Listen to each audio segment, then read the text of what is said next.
Doug and Vicky here today with another Marriage Monday. And today we're going to talk about something that is extremely important in a marriage. That is sexual intimacy. Now, sex, it's one of the most important areas of marriage, but one of the most difficult to navigate. Why, you say? Well, because men and women are so stinking different. The best-selling book from years ago, Men Are From Mars and Women Are From Venus, is no more true than when it comes to the area of sex and marriage. It is so hard to get on the same page because the differences are so glaring. Now, the key to a successful, satisfying sex life can be reduced down, we believe, to one word: understanding. Yeah. The more you can understand your spouse's view on sex and their desire for sex and their challenges that come with sex, the less conflict you're going to have and the more fulfilling that it's going to be. Now, we're just going to talk, we don't have a long time today, but we do want to talk about some of those understandings in hopes that you can resolve these things and that will lead to a more satisfying sexual life for you. So I'm going to turn it over to Vicky, and she's going to talk about the first understanding. Well, the first understanding that we want to talk about is your husband's sex drive is physical. And we know ours is very different, but their sex drive is physical. Their testosterone is a lot higher, probably than we even know. In fact, 20 times higher. I did some research. You did? 20 times higher. You guys got like a little thimble full. We've got like a 55-gallon drum full of testosterone, okay? Okay, well, that makes total sense. And it's too bad we didn't know these things when we were in our late 20s and 30s. It would have been very helpful, but nonetheless.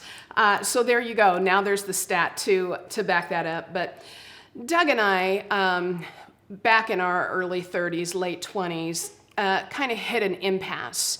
And I didn't understand how physical this sex drive is with men. As a young wife with children, it was a 24/7 job just about from the time you get up in the morning. I know you wives are saying amen. To the time you go to bed, you are busy taking care of everybody else's needs, and you're tired. And we hit an impasse. And Doug and I got to a place where this impasse caused an issue within our life, our intimate life.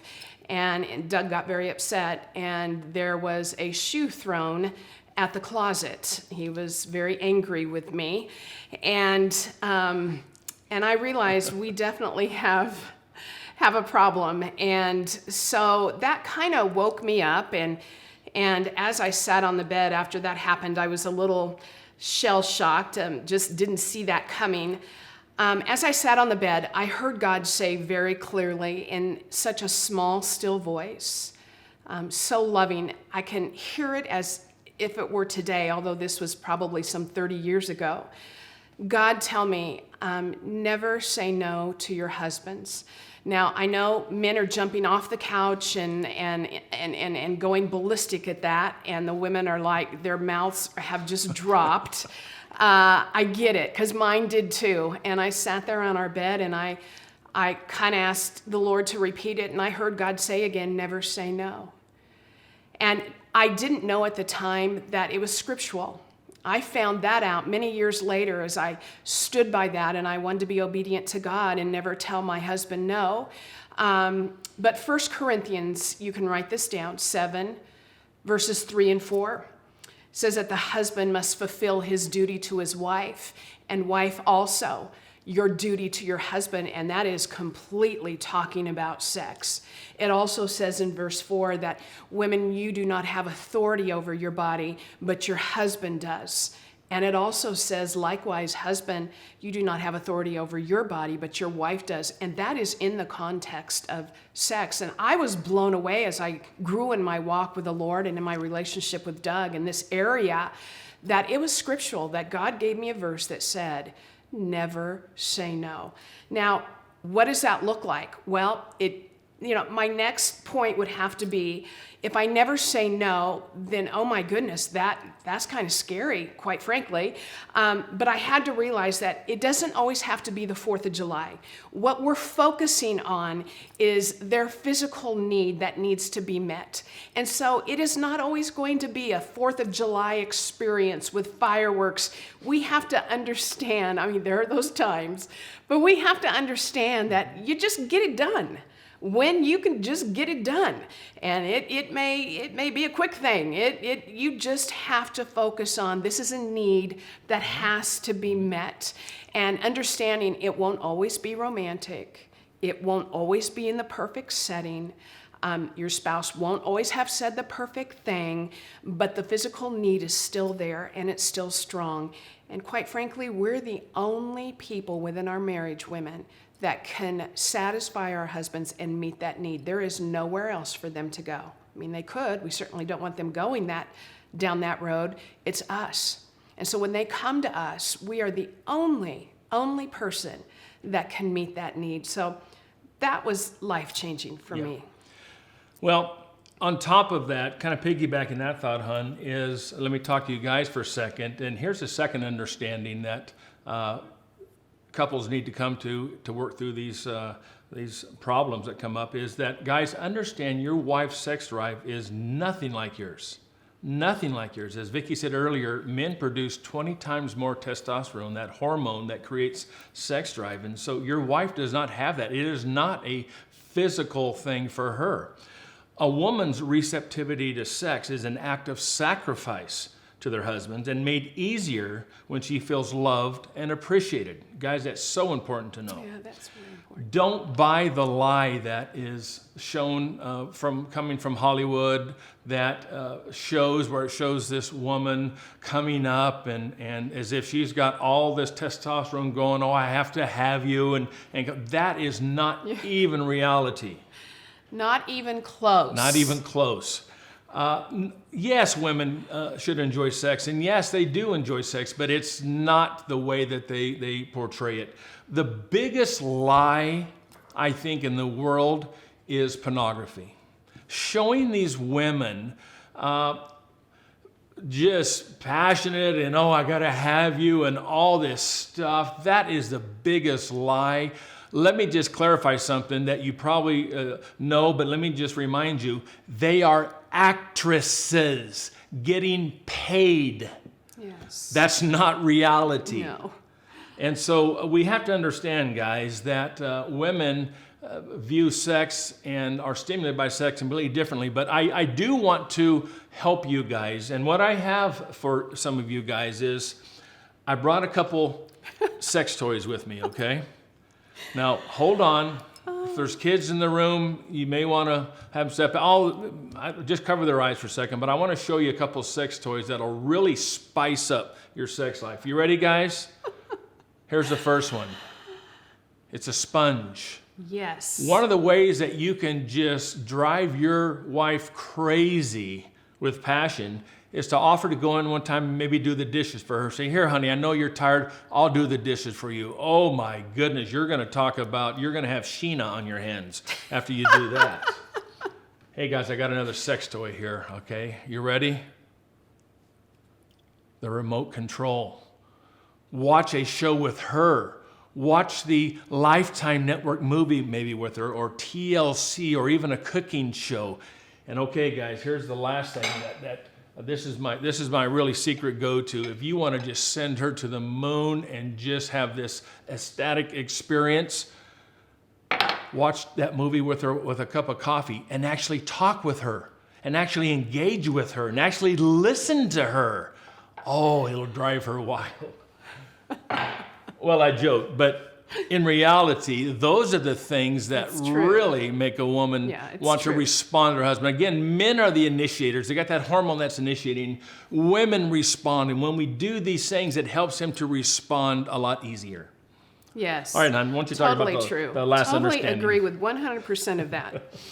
I think, too, that women have to understand that you have to get yourself prepared. and mentally prepared. Just like we do as women with many other things in our life. I mean, for example, grocery shopping. A lot of us get prepared, we write a list, we get our minds right. Some of you cut coupons, you do digital things. And then I even know some of you go to like 5 different stores to get that best deal. If it's cheaper at another store, you're going to get it. You have prepared yourself. You have gotten up in the morning and you have set your mind. And you know what? Your sex life needs to be the same way. You've got to be prepared. You're prepared when you do put on your kids' birthdays. You want a theme to their birthdays. You're thinking about the venue. Where's it going to be? You're thinking about all the party aspect, the toys that you'll give away to the little kids that come, the goodie bags. You've prepared and got your mind right. When we prepare dinners, I know some women set out menus for 10 days at a time. They cook ahead of time. They put it in the freezer. They shop for new menus and new recipes online, and they're trying new things. And I say all of that to say, it's fun to do those things.